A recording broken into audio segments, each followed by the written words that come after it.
So, rock and roll damnation. Mal versus Angus. They both do something slightly different on the record. They're both playing the same chords, but it's just kind of how they strum and kind of how they're each swinging it. It's kind of how it goes. So here's what Malcolm's doing. Malcolm's kind of keeping a little bit of a tighter rhythm. Angus's part is a little looser, but here's Mal's.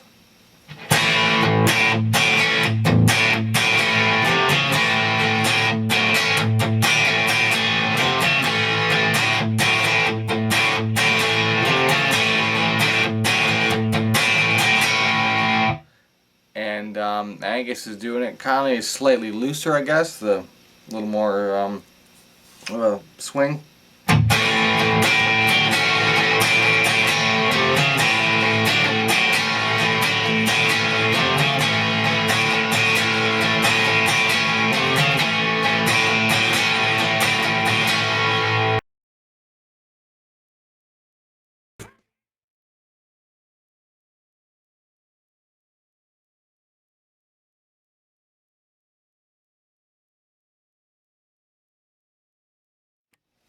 The Malcolm rhythm on Stiff Upper Lip.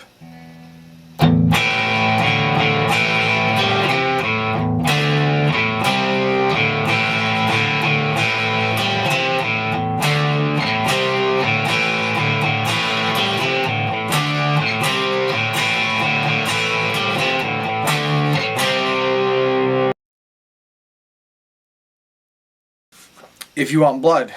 After the solo on If You Want Blood, the rhythm kind of is a little more, starts to get a little more laid back, a little more of a strum to it.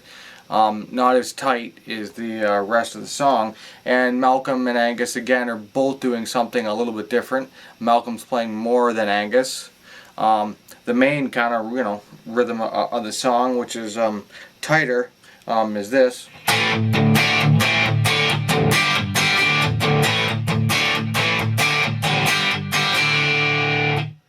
But after the main solo, it kind of gets a bit looser, just a more, lighten up on your strumming hand, not as tight. And Mal's doing this.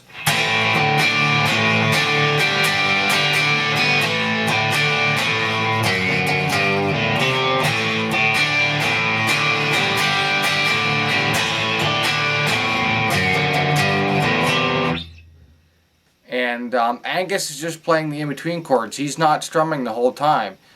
So as Malcolm's doing that, Angus is just going.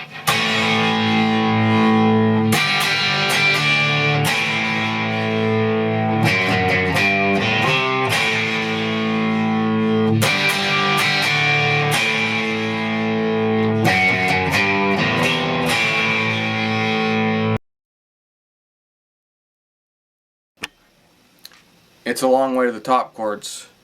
If you watch the music video, you can see both Angus and Malcolm both playing this chord, and that's the D/F chord. Just like in Highway to Hell, for example. So they'd be going like this.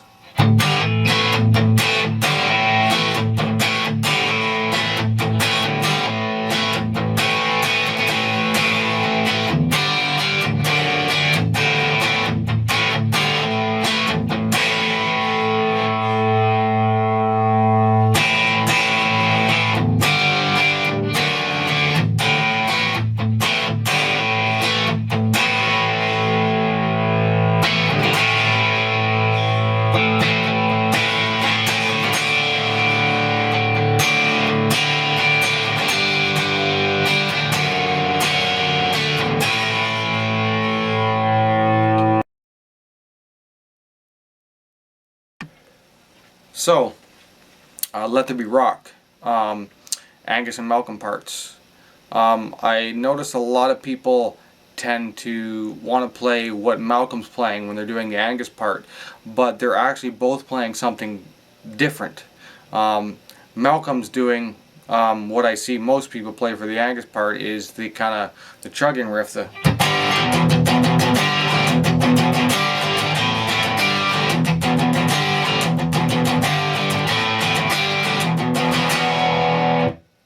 Angus is a little more laid back. He's just throwing the chords in there.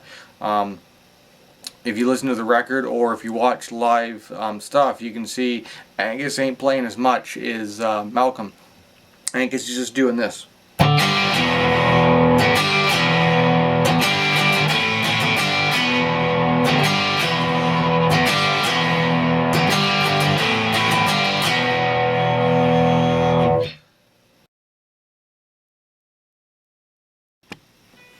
So, another song that is a great example of Angus and Malcolm both playing a very similar thing, but just playing it slightly different to give you, I think, some more of that feel and dynamics.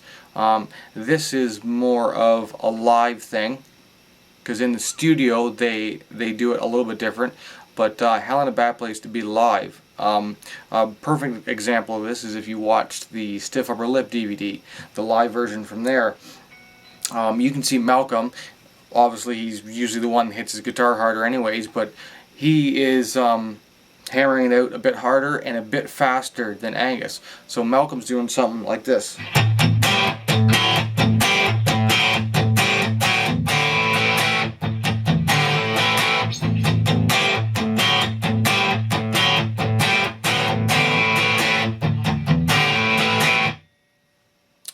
Then you have Angus. If you watch, you can see his hand is moving over the strings very lightly. He's not playing as hard, and he's playing a little more laid back, a little more relaxed. He's kind of playing like the in-betweens, if you want to say, of what Malcolm's playing.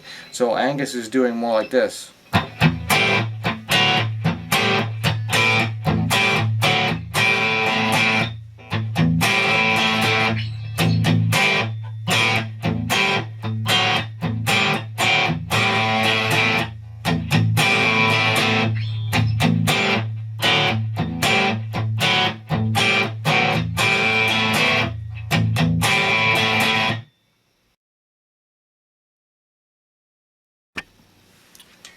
So, the song Night Prowler and Malcolm's parts, the beginning of the song where Angus comes in and he starts doing his lead, Malcolm's doing the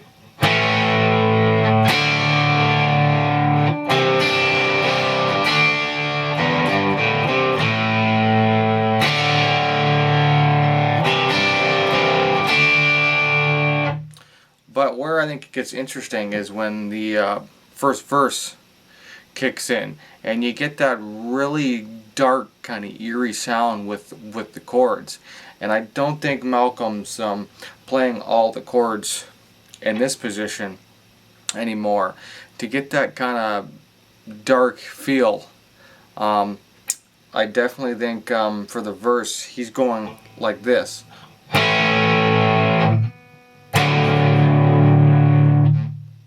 So he's doing an A, and then he's coming up here 4th and 5th fret, making an E position with his hands, and then just adding the pinky, and you can hear it gives that really dark, doomy kind of sound.